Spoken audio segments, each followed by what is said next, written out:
नमस्कार, मी साया नवलकर तुम्हा सर्वांचे आमच्या खट्टा मिठ्ठा परिवारातर्फे प्रेम स्वरूप स्वागत करत आहे।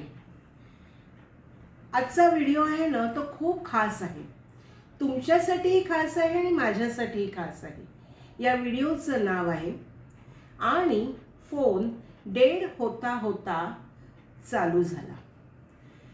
आमचं हे खट्टा मिठ्ठा चॅनल आहे ना ते तुम्हा सर्व रसिकांच्या म्हणजेच ऑनलाईन रसिकांना खूप आवडतं। हे मला कळतं कसं तर तुमच्या अभिप्रायातून, तुमच्या कॉमेंट्समधून, आणि मला तुमचे कॉमेंट्स बघून तुम्ही जे पाहता, तुम्ही जे सांगता त्याच्यावरून मला एक नवीन उमेद निर्माण होते, एक चेतना, नवीन ऊर्जा निर्माण होते आणि अनेक व्हिडिओज करायची एक प्रेरणा मिळते। खरं सांगू, मी 2020 साली खऱ्या अर्थाने माझं खट्टा मिठ्ठा चॅनल सुरू झालं आणि मी पुढे जात राहिले।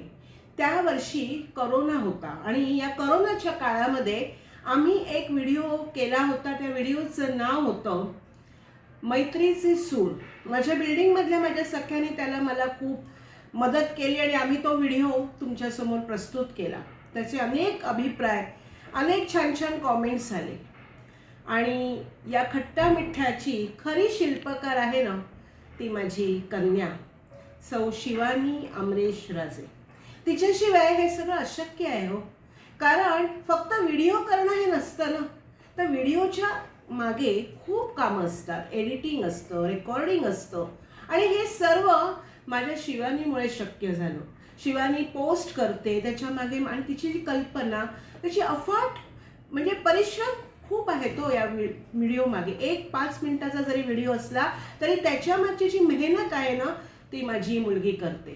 त्यामुळे मी खरं म्हणजे मुलीचे आभार मानावे, पण मानावे, खरंच मानावे, आणि म्हणून मी माझ्या मुलीचे या व्हिडिओद्वारे मी आभार मानते।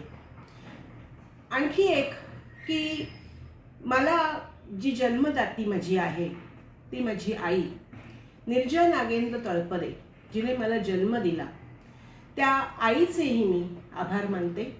आणि माझी मुलगी शिवानी, जिने माझ्यातली कला ओळखली आणि मला पुढे जायला ती मदत करते, ही शिवानी, या दोघींना मी हा जो व्हिडिओ आहे हा व्हिडिओ मी समर्पित करते।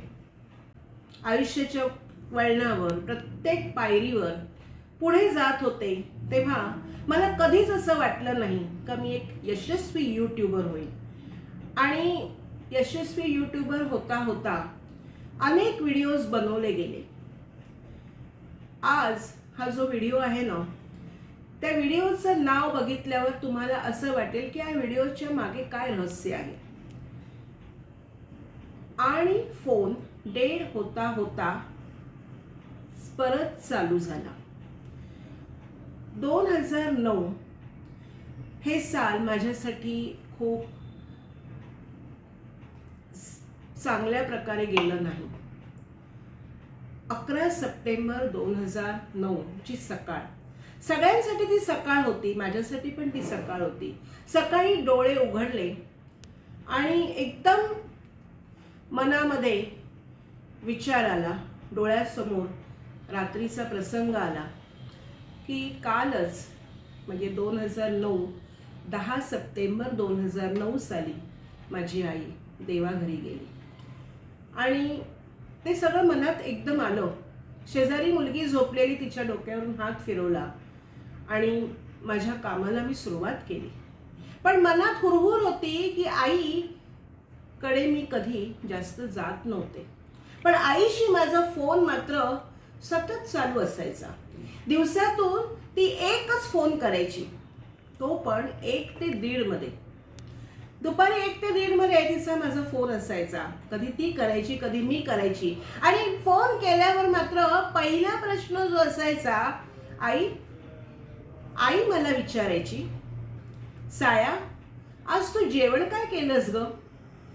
आणि मग मी तिला सांगायचे की मी काय जेवण केलं। आणि मी तिला विचारायची, आई तू आज काय जेवलीस ग? हा पहिला प्रश्न आमच्या दोघींच्या मध्ये असायचा। आमच्या दोघींमध्ये सुसंवाद व्हायला तो एक प्रश्न सुरुवातीचा असायचा आणि मग मात्र नंतर अवांतर गप्पा असायच्या। आणि हे सर्व असंच चालू राहणार आहे का? तर नाही. आता मात्र तो फोन बंद झाला, म्हणजेच तो फोन डेड झाला. आईचा शेवटचा फोनही आठवतो. 2009 सालातली ऑगस्ट महिन्यातली येणारी पिठोरी अमावस्या, मातृदिन. त्या दिवशी मी अगदी तिच्या फोनची वाट बघत होते, कारण दरवर्षी पिठोरी अमावस्येला ती मला मातृदिनाचं वायन द्यायची. पण त्या दिवशी मात्र तिने फोन केला नाही. मनामध्ये खरंच हुरहुर लागत होती की आईने फोन का नाही केला. मी खूप वेळ वाट बघितली आणि रात्री 8:30ला न राहून तिला फोन केला. आईने फोन उचलला पण, आणि आई म्हणाली की साया काय ग? तर मी तिला म्हटलं, आई आज पिठोरी, लक्षात आहे ना? हो ग, मला लक्षात आहे, पण काय करू, आज माझी ना तब्येत बरी नाही, खोकला झालाय ग खूप. हो का? हो, म्हणूनच मी तुला फोन केला नाही. काही हरकत नाही, आता मात्र तू मला वायन दे. आणि नेहमीप्रमाणे तिने मला पिठोरीचं वायन दिलं. अतिथी कोण? मी. अतिथी कोण? बेबी. अतिथी कोण? साया. काय माहिती आयुष्यातला तिचा आणि माझा हा शेवटचा फोन ठरेल, कारण त्याच्यानंतर गणपतीच्या दिवसात तिची तब्येत थोडी बरी नव्हती आणि त्याच्यानंतर तिने तब्येत तिची खालवलीच, त्याच्यातून ती वर आलीच नाही. आणि शेवटी 10 सप्टेंबर 2009 साली तिला देवाज्ञा झाली.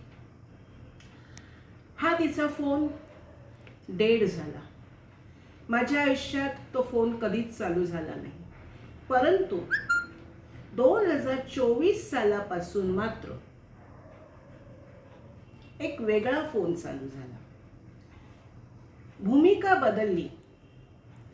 मी मुलगी होते त्या फोनमध्ये, आता मात्र मी आई झाली. आणि माझ्या समोरची जी व्यक्ती होती ती माझी मुलगी. आमच्या दोघींचा सुसंवाद या फोनमुळे परत चालू झाला. पण टाइम मात्र वेगळा. दुपारचे 1 ते 1:30 मध्ये नाही, तर रात्री 10 वाजता तिचा मला फोन येतो आणि ती मला तोच प्रश्न विचारते, आई तू आज जेवण काय केलंस ग? तू आज काय जेवलीस? मी तिला जेवण काय केलं ते सांगते आणि मग मी तिला विचारते, शिवानी तू आज जेवण काय केलंस? तू काय जेवलीस? आणि पूर्ण दिवसभराचा तो जो काही घडामोडी असतात ते ती मला फोनवरून सांगते. तिची काळजी, तिची तळमळ मला समजते. आणि हा जो सुसंवाद आहे तो या फोनमुळे शक्य होतो. आणि तुम्हाला सांगू, तो जो फोन डेड झालेला ना 2009 साली, तो फोन परत 2024 साली चालू झाला. माझ्यातला आणि माझ्या मुलीतला सुसंवाद या फोनमुळे परत एक प्रकारे मी आणि माझी आई जणू काही बोलते अशा प्रकारे चालू झाला. कुठेही मुलगा आणि मुलगी जरी आईपासून दूर असले तरी आईला किंवा वडिलांनाही फोन करा, त्यांच्याशी संपर्कात राहा, परदेशात असलात तरी, कारण ती तुमची आपली माणसं आहेत. त्यांची काळजी करा असं मी म्हणत नाही, पण त्यांच्याशी 2 शब्द बोलल्याने ना त्यांचं मन हलकं होतं आणि त्यांना असं वाटतं की आपली मुलं ही जवळ आहेत. आणखी एक सांगू, खूप मनातलं आहे. प्रत्येक मुलाला, प्रत्येक मुलीला ना आपली आई आजारी पडूच नये असं वाटत असतं, कारण ती त्याच्यासाठी आपली आई ना ही लहानच असते. लहान असते म्हणजे वयाने लहान असते. त्यांना ती माझी आई कधी मोठी झालेली आवडत नाही. माझी शिवानी तर मला नेहमी म्हणते, आई तू आजारी पडू नकोस, तुला सर्दी पण झाली नाही पाहिजे, तुला खोकला पण नाही झाला पाहिजे आणि तुला ताप पण आला नाही पाहिजे. तिच्यासाठी मी आजारी कधी पडलेली तिला आवडत नाही. तिला असं वाटतं की माझी आई तीच पहिली मला पाहिजे, की जी मला चहा करून देईल, जी मला कॉफी करून देईल, ती मला गोड शिरा करून देईल. अशी आई मला हवी. असा हा फोन माझा डेड झालेला ना तो परत चालू झाला. आणि शेवटला मी म्हणू इच्छिते, देव जरी मज कधी भेटला, देव जरी मज कधी भेटला, माग हवे जे माग मिळाला, माग हवे जे माग मिळाला, म्हणेन प्रभू रे माझे सारे, म्हणेन प्रभू रे माझे सारे, जीवन देई मम बाळाला, देव जरी मज कधी भेटला. धन्यवाद.